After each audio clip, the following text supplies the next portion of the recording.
mayo de 1982. La noche era silenciosa. En el corazón de la Ciudad de México, un teléfono rompió la tranquilidad. Sonó con una urgencia que helaba la sangre. El padre Tomás contestó el teléfono. Una voz llena de terror llenó su oído. Era una súplica de auxilio. La voz pertenecía a Carlos Trejo. Carlos estaba desesperado. Hablaba entrecortadamente, luchando por formar palabras. Padre, jadeó, lo necesitamos. Su voz temblaba de miedo. El mal ha invadido nuestro hogar.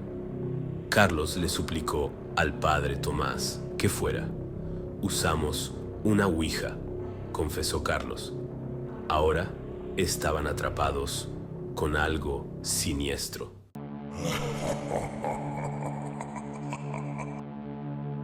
La historia de Carlos estremeció al padre Tomás. Escuchó atentamente, con el ceño fruncido por la preocupación. Una sesión de ouija había desatado algo oscuro. Unas entidades estaban atormentando a Carlos y a sus amigos. El padre Tomás ofreció palabras de consuelo. Iré mañana, le aseguró a Carlos. Bendeciré tu casa. Le indicó a Carlos que buscara una Biblia. Colócala junto a la puerta principal, le aconsejó. El padre Tomás colgó el teléfono. Sintió un escalofrío recorrer su espalda. Tenía un mal presentimiento sobre esto. Deseaba poder hacer más, pero por ahora todo lo que podía ofrecer era una promesa. Aún no lo sabía, pero nunca llegaría a cumplirla.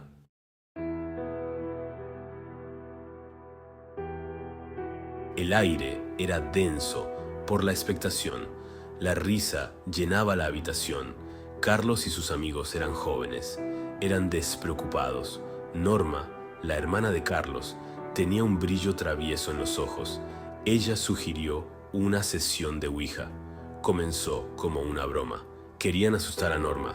Fingirían estar poseídos. Los amigos se reunieron alrededor de la ouija.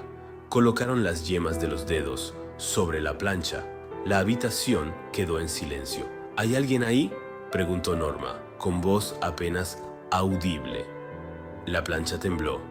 Se deslizó por el tablero, deteniéndose en la palabra sí.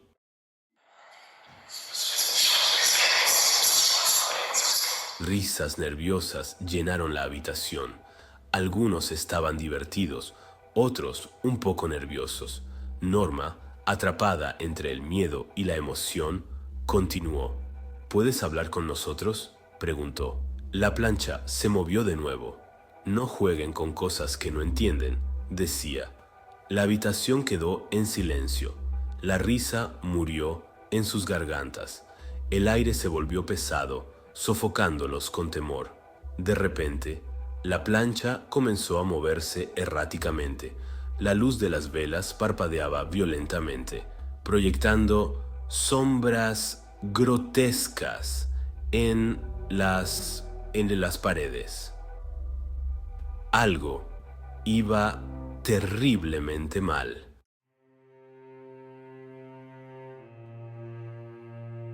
El padre Tomás era un hombre devoto, creía en Dios, creía en el bien, pero esa noche la duda se apoderó de su corazón. Le había prometido a Carlos que le ayudaría, pero ahora yacía al pie de las escaleras. Su cuerpo dolía, su mente corría, había tropezado. Un simple paso en falso. Pero, ¿por qué? ¿Fue realmente un accidente? ¿O había algo más oscuro en juego? Carlos recibió la noticia con el corazón lleno de temor. La promesa de ayuda, la esperanza de salvación, se desvaneció en un instante. El padre Tomás fue llevado al hospital. Su destino estaba sellado.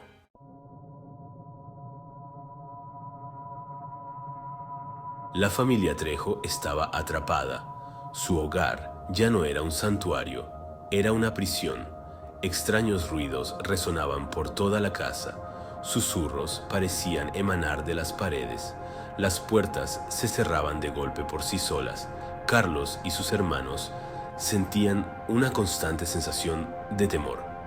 Estaban siendo observados, podían sentirlo. Los objetos se movían solos, las luces parpadeaban y se apagaban. El aire se volvía frío, incluso en los días más calurosos. Dormir no ofrecía escapatoria. Las pesadillas plagaban sus sueños.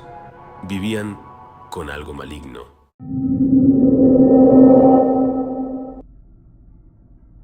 Las apariciones fueron en aumento.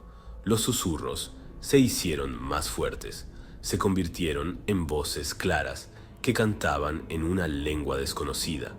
Entonces, una noche, Norma lo vio. Era una figura alta y sombría. Llevaba una capa oscura con capucha que le ocultaba el rostro. Se movía silenciosamente, deslizándose por el suelo. Norma estaba paralizada por el miedo. No podía gritar, no podía moverse. Solo pudo observar con horror cómo la figura encapuchada se acercaba a su cama. La figura se inclinó hacia ella. Cuando por fin abrió los ojos, la figura había desaparecido. Carlos y sus otros hermanos también dijeron haberla visto.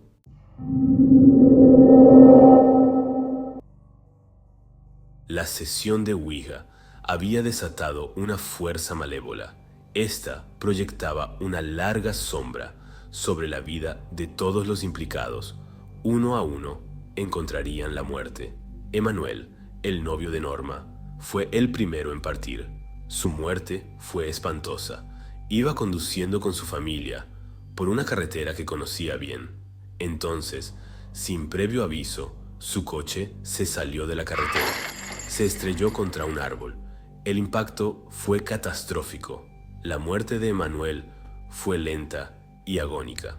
El limpiaparabrisas, arrancado de su base, le atravesó la garganta.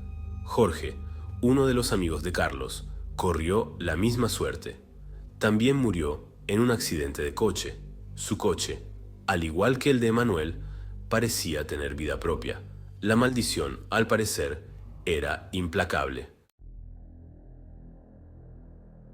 Fernando, otro de los participantes en la sesión de Ouija, fue la siguiente víctima. Su muerte fue rápida, pero no por ello menos aterradora. La oscuridad de la noche se volvió aún más siniestra. Iba caminando a casa una noche cuando una bala perdida encontró su objetivo. La calle estaba desierta y el silencio era ensordecedor. Le alcanzó en la cabeza, matándolo en el acto. No hubo tiempo para gritar ni pedir ayuda. La policía lo calificó como un acto de violencia al azar, pero quienes conocían la maldición susurraban sobre fuerzas oscuras en juego. Nadie se atrevía a hablar en voz alta. Sofía, la esposa de Carlos, no se libró. La sombra de la maldición la alcanzó también. Le diagnosticaron un tumor cerebral. La noticia fue devastadora para todos. A pesar de los esfuerzos de los médicos, su estado se deterioró rápidamente. La enfermedad avanzaba sin piedad. Murió a la temprana edad de 28 años, dejando a Carlos viudo y desolado. La maldición se extendió como un virus, cobrándose la vida de todo aquel que estuviera relacionado con la casa de la calle Cagnitas. Nadie estaba a salvo. 15 personas, en total, encontraron la muerte. La comunidad estaba en shock. Cada muerte era más horrible que la anterior. El terror se apoderaba de todos. Carlos, atormentado por la muerte de sus seres queridos, decidió abandonar la casa. No podía soportar más el dolor. La casa era un recordatorio constante del mal que se había desatado, un lugar que ahora solo albergaba recuerdos oscuros y trágicos.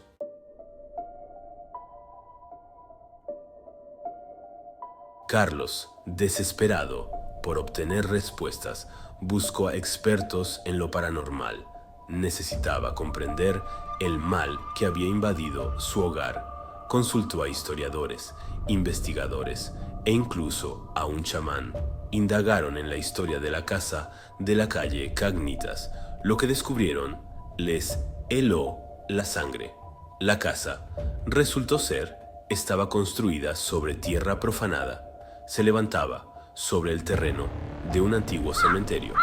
Pero no se trataba de un cementerio cualquiera. Era la última morada de los monjes del monasterio de Tacuba.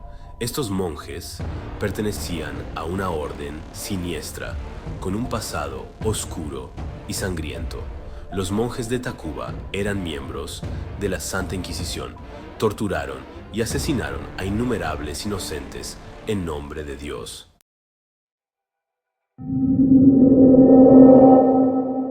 El chamán, con los ojos llenos de una mezcla de miedo y fascinación, explicó el significado de la figura encapuchada.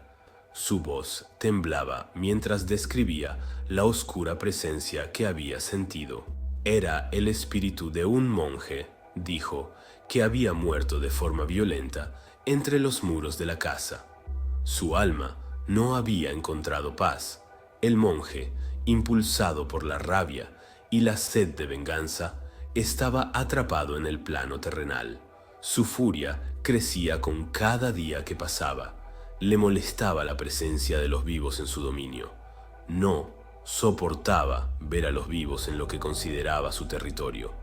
La sesión de Ouija, advirtió el chamán, había despertado algo antiguo y maligno, algo que había estado dormido durante siglos. Había abierto un portal, permitiendo que el espíritu del monje cruzara. Ahora, el peligro era real y presente, y ahora no se detendría ante nada para reclamar las almas de los vivos. Carlos estaba horrorizado. No podía creer lo que había desatado. Sin saberlo, había desatado una fuerza malévola sobre el mundo, una fuerza que amenazaba con destruir todo a su paso. Juró enmendar su error, encontrar la manera de apaciguar al espíritu vengativo. No descansaría hasta lograrlo.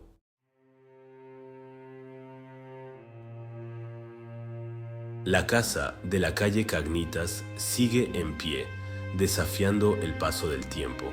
Es una sombra de lo que fue, un sombrío recordatorio de los horrores que ocurrieron entre sus muros, un eco de tragedias pasadas. La pintura se está cayendo, dejando al descubierto las cicatrices del tiempo. Las ventanas están tapiadas, sellando secretos oscuros.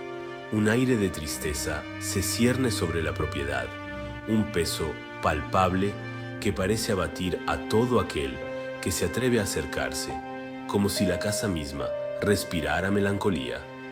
Carlos Trejo, marcado para siempre por los acontecimientos de aquella fatídica noche, ha regresado a la casa, enfrentando sus peores miedos.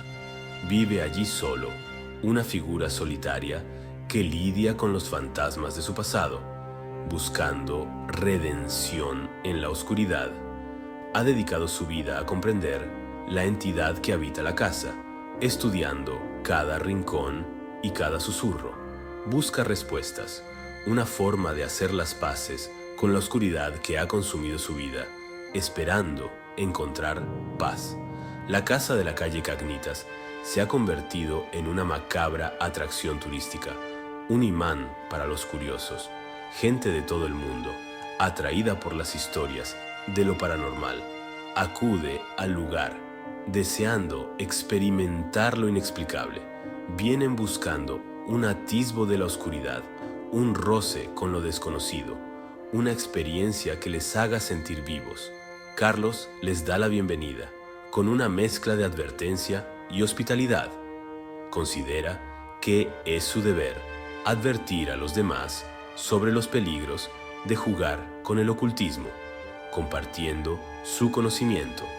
Visitantes, bienvenidos, pero entren bajo su propio riesgo, conscientes de lo que podrían encontrar. Compartan sus opiniones en los comentarios y no olviden dar me gusta y suscribirse para más exploraciones fascinantes de los misterios de nuestro universo. Hasta la próxima.